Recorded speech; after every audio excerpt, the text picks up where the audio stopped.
obtenir un tel instrument. n'existe plus. Pour cela, Les nous véritables devons choses voir célestes quelle continuent. était son intention Elles demeurent. quand il le suscita, quelle était la pensée de son La cœur. pensée est Nous que les trouvons tout ce Lévites que nous devons représentent savoir la dans nature la céleste du description peuple de Dieu. même de l'instrument.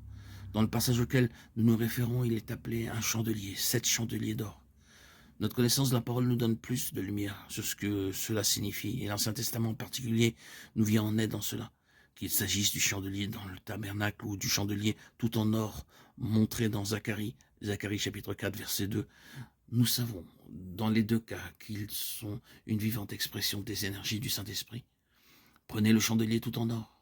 Nous nous souvenons du modèle de celui-ci avec 7 lampes et 7 conduits, et l'huile se déversant directement des 2 oliviers vivants à travers les conduits dans les lampes de manière à pourvoir constamment à la lumière du chandelier. Cette illustration est ainsi très complète et très explicite. C'est quelque chose de vivant. À l'une des extrémités se trouve une fontaine vivante, une source. Le prophète ne parle pas de réservoir, de citerne, de quelques récipients fabriqués par l'homme, mais d'arbres vivants et d'huile ainsi fournie continuellement. Toujours fraîche, oui, toujours fraîche et chaude, provenant des artères d'un organisme vivant, et ainsi, en tant que telle, coulant vers le chandelier qui éclaire d'une lumière constante, immortelle, une lumière ne variant aucunement, ne périssant jamais, étant constamment maintenue dans son plein éclat. C'est une flamme qui est un témoignage d'une vie infaillible, une lumière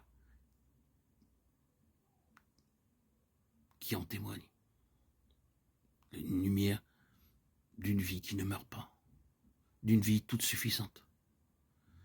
Le témoignage d'une vie qui n'est pas une abstraction ou quelque chose qui est emmagasiné, mais bien de quelque chose qui vient à chaque instant d'un fleuve inépuisable, une vie puissante et glorieuse. Alors que la flamme brûle, cela est une déclaration constante de victoire, de cette victoire sur la mort, oui, sur cette mort qui cherche à éteindre la lumière, à souffler la flamme, à l'étouffer. Elle est une déclaration constante que cette mort n'a pas le pouvoir de l'éteindre.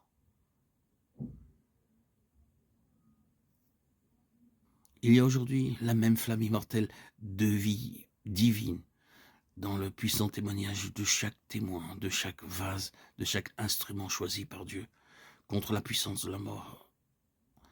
Cela est pour le Seigneur sa seule justification.